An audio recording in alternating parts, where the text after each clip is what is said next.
వేదిక మీద ఉన్న పెద్దలందరికీ, వేదిక ముందరున్న మా అక్కచెల్లెమ్మలు, మా అన్నదమ్ములు ప్రతి ఒక్కరికి ప్రత్యేకమైన ధన్యవాదాలు.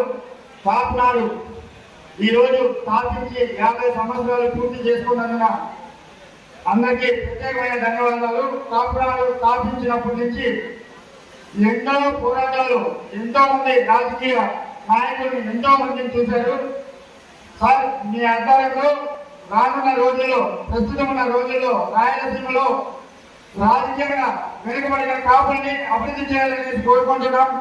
కోస్టల్ సైడ్ మొత్తం రాష్ట్రంలో ఉన్న అన్ని జిల్లాలని ప్రజలు ఇంతకుమంది సంక్షేమాలు అంటారు, కానీ కోస్టల్ ఎక్కువ వస్తాయి. రాయలసీమకి ప్రతిసారి అన్యాయం జరుగుతుంది. అదేవిధంగా మన అనంతపురం జిల్లా తీసుకుంటే కనీసం ఒక ఎమ్మెల్యే ఉన్నారు, ఒక ఎంపీ ఉన్నారు. దీని మీద ప్రత్యేకమైన దృష్టి సాధ్యంగా రానున్న రోజుల్లో మనం ప్రతిసారి సంఘాలు మీటింగ్ జరుగుతారు.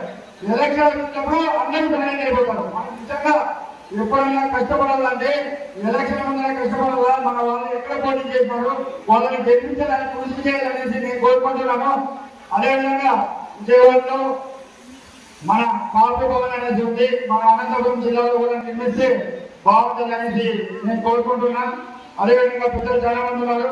మనం ఈరోజు ఆలోచన చేసింది 50 రోజుల్లో మన పిల్లల భవిష్యత్తుని దృష్టిలో పెట్టుకొని మనం ప్రతి ఒక్కరు ఆలోచన చేసిందిగా కోరుతున్నాం. అదేవిధంగా గతంలో అయితే శ్రీకృష్ణదేవరాయల జయంతి ప్రభుత్వమే అధికారికంగా చేసేసి ఈరోజు దాన్ని కనుమరుగు చేసినారు. ప్రభుత్వంపై ఒత్తిడి తెచ్చి మళ్ళీ తెలంగాణలో శ్రీకృష్ణదేవరాయల జయంతిని ప్రభుత్వమే నిర్వహించే విధంగా చర్యలు తీసుకోవాల్సిందిగా కోరుతున్నాం. అదేవిధంగా చాలా మన జిల్లాలో 63 మండలాలను విగ్రహాలు పెట్టాలా పర్మిషన్ రాక చాలా ఇబ్బంది పడుతున్నారు.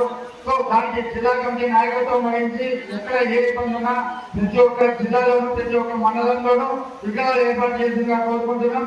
ఈ అవకాశం ఇచ్చిన ప్రజలందరికీ ధన్యవాదాలు తెలియజేసుకుంటున్నాం.